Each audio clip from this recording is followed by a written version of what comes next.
mosul bàyyi di ci nekk te d'ailleurs yàgg na lool bu mu ci nekkee mu ngi ci nekk depuis ñu publier rapport bi nga xamante ne mooy Covid-19 je me rappelle bien si jamono jooju bu rapport bi génnee ki nekkoon procureur de la République moo nekkoon Amady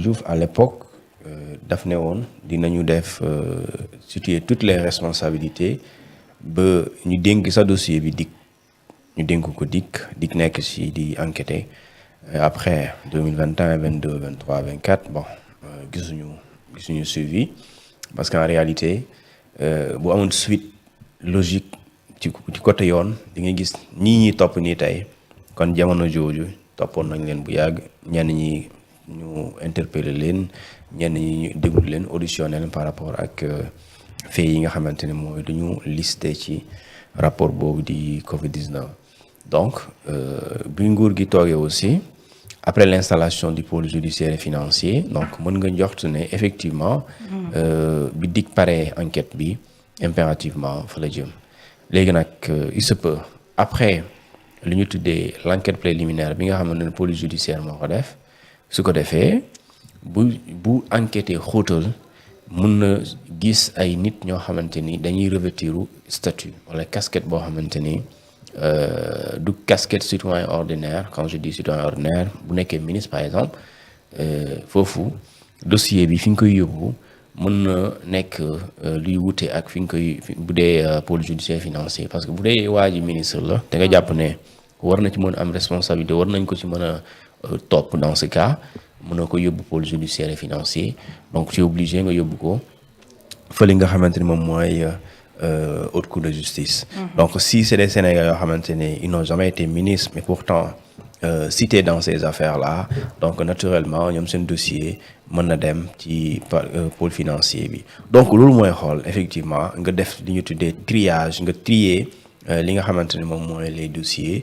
ku nekk fi ñu la war a àttee ñu àtte la su dee dañ la war a àttee dans des juridictions spécialisées mais aussi du droit commun ñu yóbbu la fa ñu àtte la léegi nag loolu mooy li nga xamante ne peut-être mënoon na jël li ñuy tuddee temps pour Sénégalais yu bëri di yàkkamti te loolu man je pense que c'est tout à fait compréhensible parce que yoon nag vraiment ñenn ñi dañuy weerante le temps de la justice n'est pas le temps des hommes mais effectivement le temps de la justice n'est pas le temps des opinions ça c'est la vérité sëñ bi léegi li nga xamante ni moom mooy am parce que ki ngay jàpp boo koy jàpp da nga ko war a jàpp ci lu leer da nga ko war a jàpp ci loo xamante ni kenn du suba taxaw ne dañ koo tooñ mais da nga koy amal loo xamante ni soo ko laajee moom mu indi leer lu tontu ci li nga koy toppee loolu moo ëpp solo et je pense que également cette justice là est en train de faire son travail comme il se doit maintenant mën nga yàkkamti nag mën nga bëgg mu gaaw mais gaawtu erreur lu muy jur bëri na ay erreur judiciaire violation de droit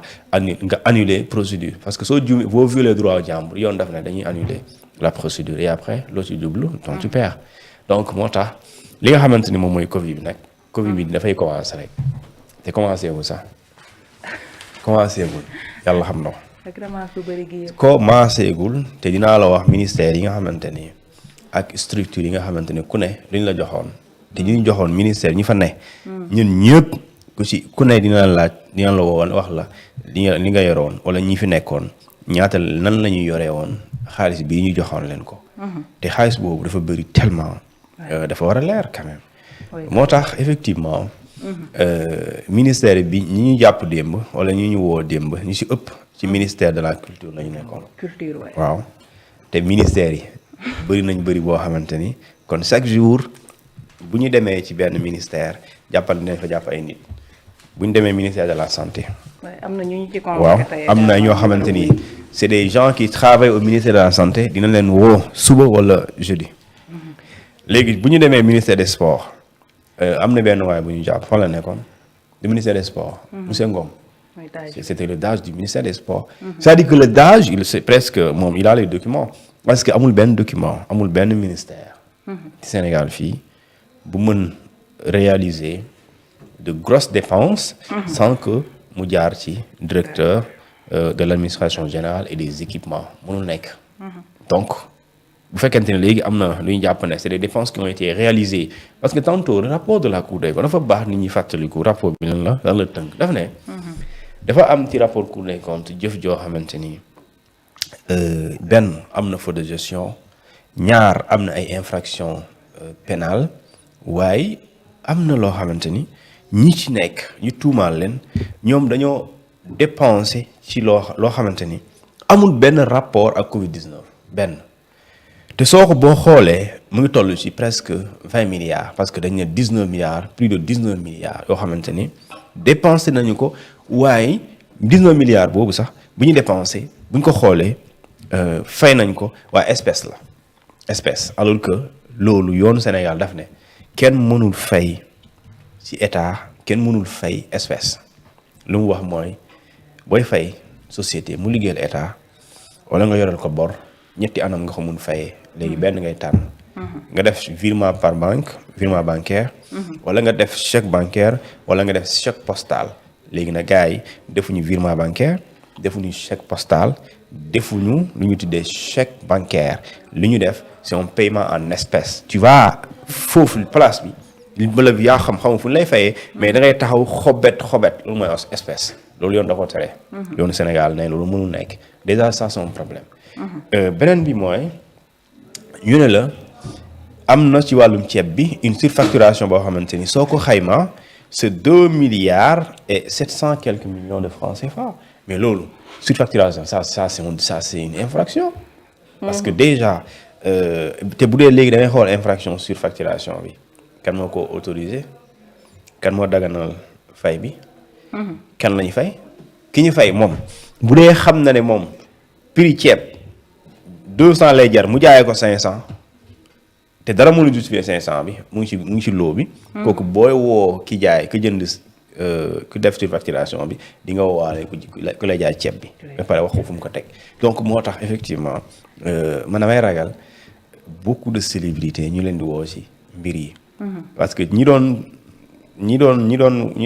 taxaw di wax waaw ñun dañoo impacté. ñu jékki-jékki wax rek jékki-jékki noppi damay ragal ñu woo leen parce que képp ku impacté mooy yaa ngi réclamer dara léegi soo réclamer dara ñu ne la léegi yow da ngaa bokk ci kuréelu X.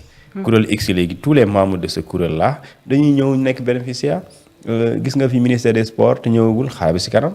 ministère des sports am nañu liste.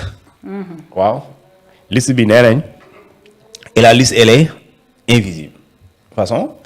bénéficiaires yi kenn mënul la woon bénéficiaires yi on dit que fii Dakar boss bi may na leen 1 million par exemple ñu jox ko directrice bi ki jiite façon ñu ne ko 1 million bi fii Dakar ñoo xam mais tu dis que joxe nga 1 million bi mais bu ñu la waxee indi liste bi ñu bénéficiaires yi mënoo ko indi kooku borom bu ko neexee mu ne dangaa dóor sama 1 million loo si mën parce que li lay sauver mooy joxe nga 1 million yi séddale ko jox nga ci Daouda jox nga ci Cuun mais da ngay dindi attestation décharge bi war a ne Cuun jot na 100 000.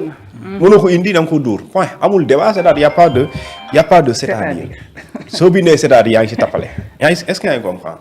te loolu am na fi. léegi mooy la liste des bénéficiaires qui n'a jamais été présentée aux enquêteurs et pourtant nee nañ il y a plus de 100 millions yu nu génnee ci loolu. léegi xaaral ma wax la. loo xamante ni te fan yi di nga ko dégg. dama la koy wax fan yi nga dégg gars yi di si wax. ci Covid-19 bi Fatou. page 45. table numéro 18. daf ne montant des ressources transférées aux différentes structures dans le cadre du pilier 1 soutien au secteur de la santé. Ministère ou structure bénéficiaire. Ministère de la santé mu jot ñaata 86 milliards 636 millions 356 191 000 francs CFA moom jël na 82,37% du montant. Ministère des forces armées mu jot 1 milliard 899 999 830.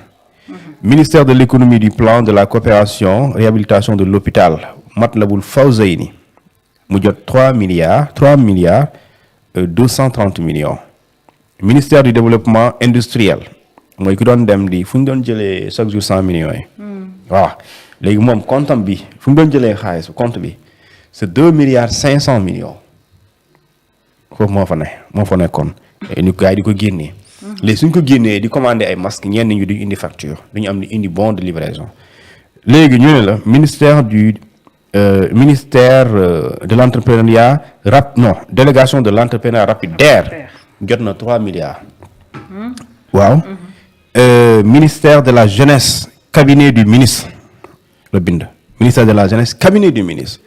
jot na 500 millions. man vidéo bi sax gis naa ko sànq ñu envoyé ma ko moom sax mu koy waxal boppam nee na ñun sax sama ministère jot na 500 millions. 500 millions yi moo nekk nii.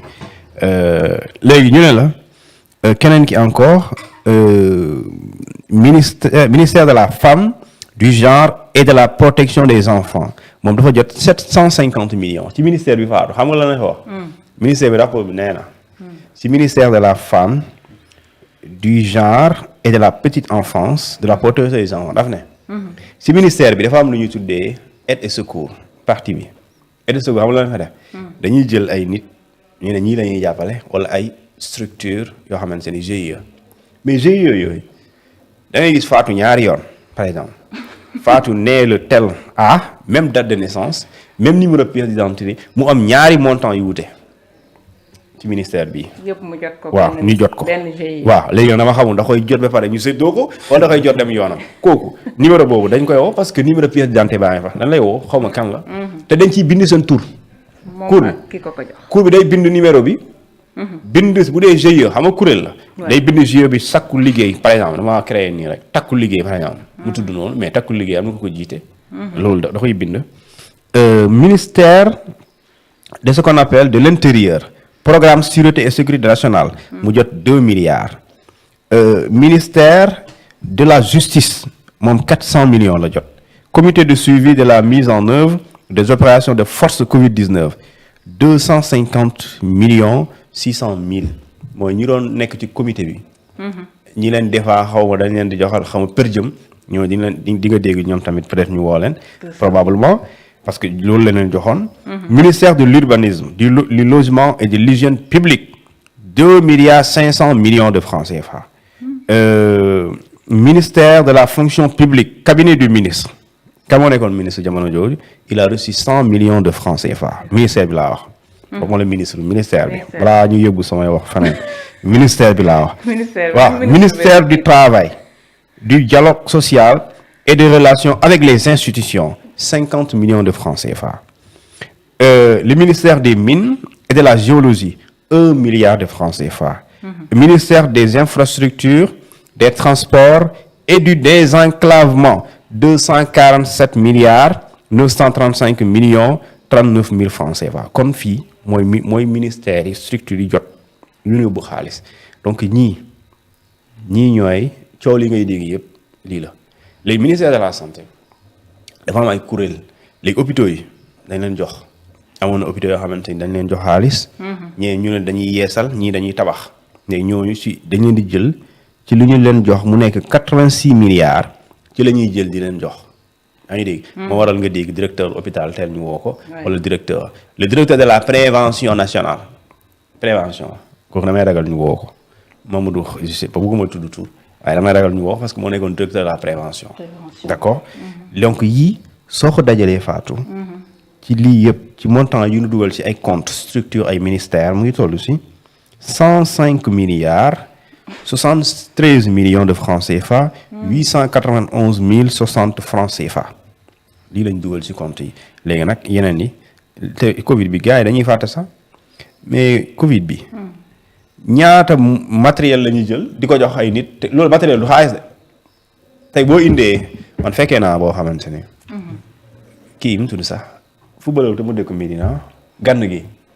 Idrissa Gana Gueye fekkee naa boo xamante ni moom daa dem ci ministère de la santé jël ay bagages matériel équipement jox ko ministère de la santé may leen ko. waaw man fekkee naa ko loolu xaalis loolu alal la matériel la.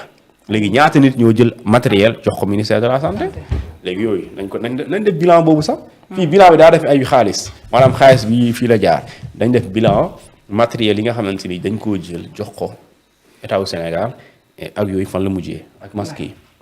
waaw. mi ngi noonu doy na waar bu baax a baax.